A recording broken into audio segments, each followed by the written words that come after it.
So yesterday we looked at upper lower proper in effort to kind of change the case of text so that we get it the way we like it. In my case, that would be proper.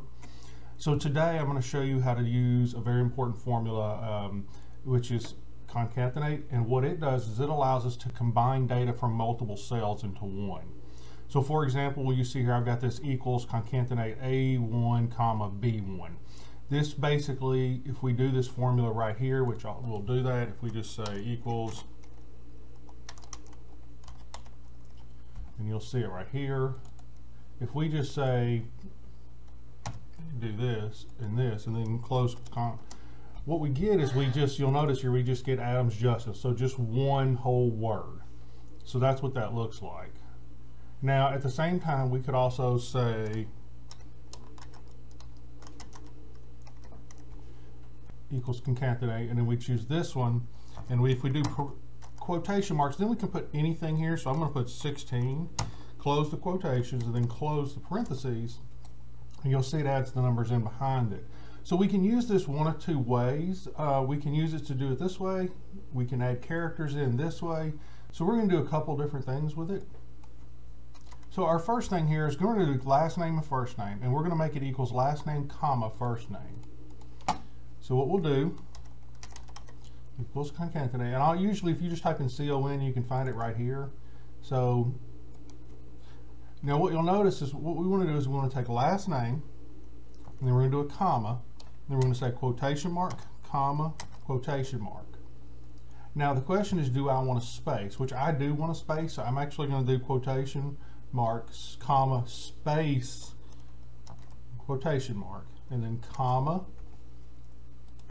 and then I'll choose B2, and then I'll close it. So when you look at the formula up here, I've got A2, which is Adams, so it's going to be Adams, and then comma, space, and then B2, which is Justin. So it looks like that.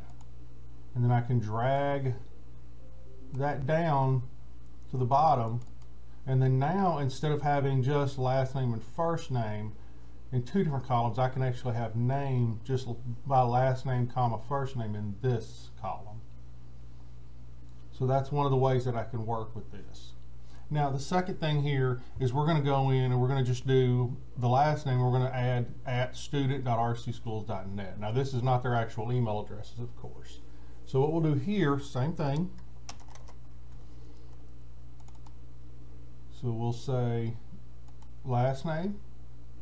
We'll come up here and we'll do comma, and then we'll do the quotation, and then we're going to say at.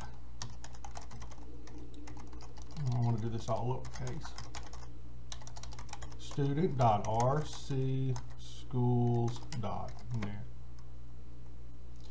And then I would do close and close. And so now you'll see that there's an email address for them, and I can just drag that down. And there we go. Now remember, of course, it's important that when we do this, we want to copy this, and we want to come up here and we want to paste with values, and we can just delete those two columns. And so now what you'll see is we can just call this